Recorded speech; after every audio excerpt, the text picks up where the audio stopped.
তীব্র এই গরমেও সারাদিন ইটবালি সিমেন্টের মতন ভারী মালপত্র ট্রলি ভ্যানে করে বাড়ি বাড়ি পৌঁছে দেওয়া, হাড় ভাঙা পরিশ্রমের চাপা কলের সাথে ইলেকট্রিক্যাল মোটর লাগিয়ে জল তুলে একটু স্নান করে স্বস্তি, আর এই স্বস্তি পেতে গিয়ে যে জীবন চলে যাবে তা হয়তো কখনোই ভাবেনি মফিদুল শেখ। মাত্র 50 বছর বয়স। নিজের মতো আর 5টা সাধারণ দিনের মতো তিনি এদিনও ইমারতি দ্রব্যের দোকানের কাজ ছেড়ে বাড়িতে এসেছিলেন। তারপরে তীব্র গরম থেকে রেহাই পেতে একটু স্নান করতে যান। সেই সময় মোটরটা বিকল হয়েছিল। মেরামতি করতে গিয়েই ঘটে বিপত্তি। দূরে দাঁড়িয়েছিলেন পরিবারের সদস্যরা। নিজেদের মধ্যেই হাত এবং তলপেটের একটা অংশ বিদ্যুৎপৃষ্ট হয়ে গুরুতর অসুস্থ হয়ে পড়েন তিনি। পরিবারের সদস্যরা ছুটে এসে তাকে বিদ্যুৎ থেকে বিচ্ছিন্ন করে তড়িঘড়ি নিয়ে আসেন শান্তিপুর স্টেট জেনারেল হাসপাতালে। কিন্তু অসুস্থতার পরিমাণ এতটাই বেশি ছিল, চিকিৎসক আর চিকিৎসা করার সুযোগ পেলেন না। মৃত্যু হলো সেখানেই। স্ত্রী এবং 2 নাবালক সন্তান সহ পরিবার হলেন অভিভাবকহীন, উপার্জনহীন, পথে বসার জোগাড় তাদের। ঘটনায় শোকস্তব্ধ সমগ্র এলাকা। মৃতদেহ ময়নাতদন্তের জন্য রানাঘাট পুলিশ মর্গে পাঠানোর ব্যবস্থা করেছে শান্তিপুর থানার পুলিশ। পৃথিবীর 3 ভাগ জল 1 ভাগ স্থল, তাই পানীয় জলের অভাব নেই। কিন্তু বিশুদ্ধ পানীয় জল একটাই, বৃষ্টি অ্যাকোয়া। প্রতি ফোঁটায় আনে তৃপ্তি, মেটায় তেষ্টা। বৃষ্টি অ্যাকোয়া, বিশুদ্ধ পানীয় জল। কত নম্বর ওয়ার্ড? আচ্ছা, এটা কে হয়? কি নাম ওনার? বয়স কত? 55-র কাছাকাছি? 50-50?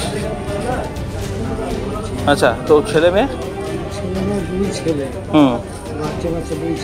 আচ্ছা, উনি কি কাজ করতেন পেশায়?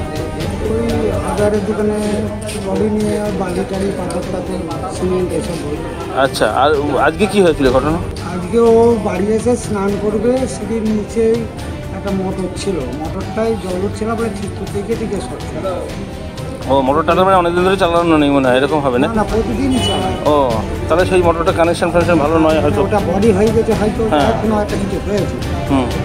উনি কি ওইভাবে স্নান করে বাড়িতে? কলেজ ওইভাবেই মানে গরমকালে ঠান্ডা একটু জল পাওয়ার জন্য। তারপরে এরকম ঘটনা ওখান থেকেই মানে স্পট ডেট হয়ে নেয় হাসপাতালে আনার পরে? হাসপাতালে আমি তো এখন আসছি। হ্যাঁ, হাসপাতালে নিয়ে এসেছিল, করে পাঠিয়ে দিলাম, এসে শুনতে চলে গেছে। আচ্ছা, তো কারেন্টটা ওরকমভাবে কারেন্ট কি লেগেই ছিল? না, লেগেছিল না তো। আচ্ছা, লেগেছিল না, কোনো কারণ আওয়াজ টাওয়াজ হয়েছে। তারপরে সব বাড়িতে আমরা ছয় হয়, এবার গিয়ে সবাই তুলে নিয়ে এসে খাটে শুয়ে হাসপাতালে মেসেজ করছিলাম, লাগিয়েছিলাম। তারপর হাসপাতালে নিয়ে আসার পরে হাসপাতালে মেডিসিন তো ছেলের আগে চলে এসেছিল। কী নাম আপনার? আমার নাম শেখ মারফত আলী। আর উনি হচ্ছেন ভাই আপনার? ছোটোর বড়।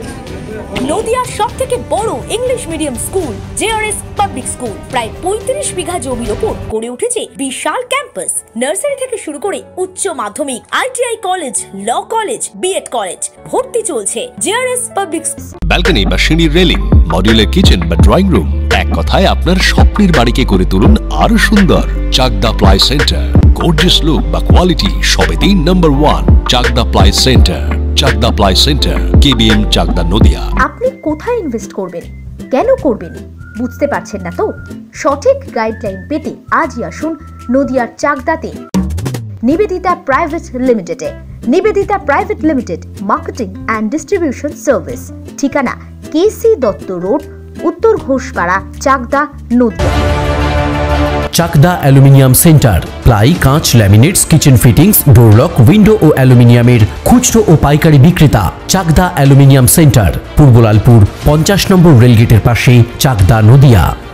হোমওয়ার্কটা করেছো? হ্যাঁ স্যার। এ বাবা, ভুল করেছো কেন? চোখে কেমন ঝাপসা দেখছি, লিখতে আর পড়তে খুব সমস্যা হচ্ছে। চাকদার মডার্ন অপটিক্স থেকে ভালো চোখের ডাক্তার দেখিয়ে নাও। প্রতিদিন প্রকৃত চোখের ডাক্তার ও দৃষ্টি বিশেষজ্ঞ মডার্ন অপটিক্স, চাকদা। নদিয়া জেলার সবথেকে বড় বিল্ডার্স চাকদার মা মনসা বিল্ডার্স, রড ও সিমেন্টের পাইকারি ও খুচরো বিক্রেতা। মা মনসা বিল্ডার্স, পদ্মবিলা, চাকদা, নদিয়া। ভাবছেন 3 স্টার ক্যাটাগরিতে কাটাবেন? রুম রে মাত্র 1500 টাকা থেকে স্টার, খাওয়া দাওয়া রিজনেবল প্রাইস। নদিয়ার একমাত্র 3 স্টার ক্যাটাগরি হোটেল এনবি সোনার বাংলা হোটেল, কল্যাণী এইমসের ঠিক উল্টো দিকে, কল্যাণী, নদিয়া। স্যামসাং, জিও, রিয়েলমি, নদিয়ার একমাত্র অথরাইজড ডিস্ট্রিবিউটর ঘোষ কমিউনিকেশন, থানার মোড়, চাকদা।